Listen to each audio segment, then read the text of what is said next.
Good morning friends. ഇന്ന് ഞാൻ എളുപ്പത്തിലൊരു മീൻകറി വയ്ക്കാമെന്ന് വിചാരിച്ചു. അതായത് തേങ്ങയൊന്നും ഇട്ട് വറുത്തരച്ച് വയ്ക്കാതെ മാങ്ങയും പച്ചമുളകും ഒക്കെ ഇട്ട് പച്ച അരച്ച് വയ്ക്കുന്നത് എങ്ങനെയെന്ന് നോക്കാം. ഇപ്പോൾ മീൻ ചട്ടി ചൂടാക്കാൻ വയ്ക്കാം. ചൂടാകുമ്പോൾ അതിൽ കുറച്ച് വെളിച്ചെണ്ണ ഒഴിക്കണം. എണ്ണ ചൂടായി വരുമ്പോൾ 1 സ്പൂൺ ഉലുവ, അതായത് വെന്തയം ഇട്ട് കൊടുക്കാം. വെന്തയം പൊട്ടി വരുമ്പോൾ അരിഞ്ഞു വച്ചിരിക്കുന്ന 2 വലിയ സവാള നീളത്തിൽ കട്ട് ചെയ്ത് വെച്ചിരുന്ന അതിട്ട് ലൈറ്റായിട്ടൊന്ന് വഴറ്റി കൊടുക്കാം. ഇതിലിപ്പോൾ കുറച്ച് കറിവേപ്പില ഇട്ട് കൊടുക്കാം.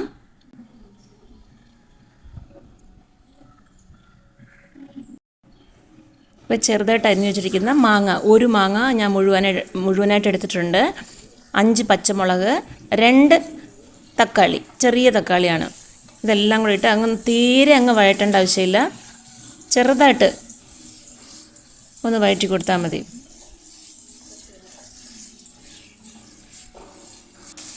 ഇപ്പോൾ ഇതിൽ കൂടെ അരച്ച് വെച്ചിരിക്കുന്ന തേങ്ങ, ചെറിയ ഉള്ളി, ഒരു 5 to 7 ചെറിയ ഉള്ളി, കറിവേപ്പില, ഇത്ര മാത്രം തന്നെയാണ് ഞാൻ തേങ്ങയിൽ അരച്ച് ചേർത്തിട്ടുള്ളത്.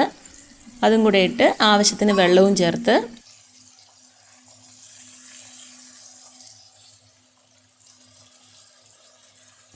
അപ്പോൾ കുറച്ച് ഉപ്പിട്ട് കൊടുക്കാം.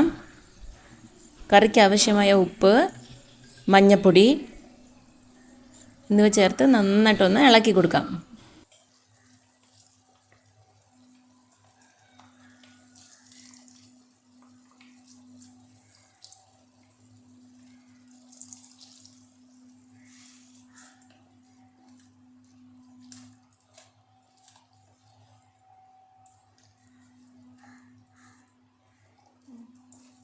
ഇപ്പോൾ എരിവിനായിട്ട് കുറച്ച് പെപ്പർ കൂടെ ആഡ് ചെയ്യേണ്ടി വരും. ഞാനിവിടെ 2 സ്പൂൺ പെപ്പർ പൗഡർ ആഡ് ചെയ്യുന്നുണ്ട്.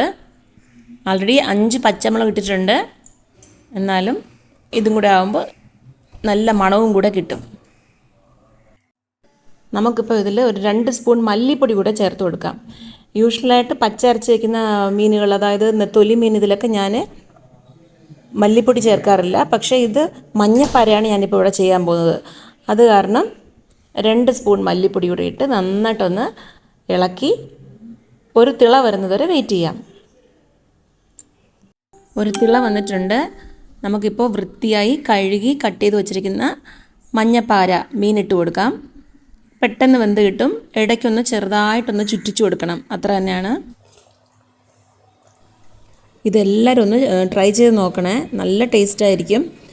ഇതിൻ്റെ ഗ്രേവി ചോറിലൊഴിച്ച് കഴിക്കാനും നന്നായിരിക്കും. ഞാനിതിവിടെ വെച്ചപ്പോൾ എൻ്റെ വീട്ടിലെല്ലാവർക്കും ഇഷ്ടപ്പെട്ടു.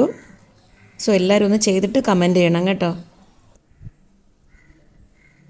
നല്ല എരിവും പുളിപ്പും ഉപ്പും ഒക്കെ പാകത്തിന് ഇരുന്ന് കഴിഞ്ഞാൽ നല്ല ടേസ്റ്റായിരിക്കും.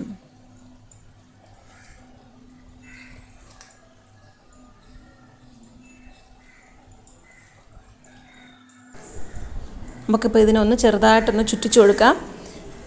ഇപ്പോൾ തവിയിട്ട് ഇളക്കുകയാണെങ്കിൽ മീനൊക്കെ പൊടിഞ്ഞു പോകാൻ ചാൻസ് ഉണ്ട്. അത് കാരണമാണ്, അത് എല്ലാവർക്കും അറിയാവുന്നതാണ്. ചെറുതായിട്ടൊന്ന് ചുറ്റിച്ച് വെച്ചിട്ട് ഇപ്പോൾ ഇത്ര തന്നെയാണ്. ഈ വീഡിയോ ഇഷ്ടപ്പെട്ടുവെങ്കിൽ എല്ലാവരും ലൈക്ക് ചെയ്യൂ, കമൻറ്റ് ചെയ്യൂ, ഷെയർ ചെയ്യൂ, സബ്സ്ക്രൈബ് ചെയ്യൂ. See you in next video. Bye for now.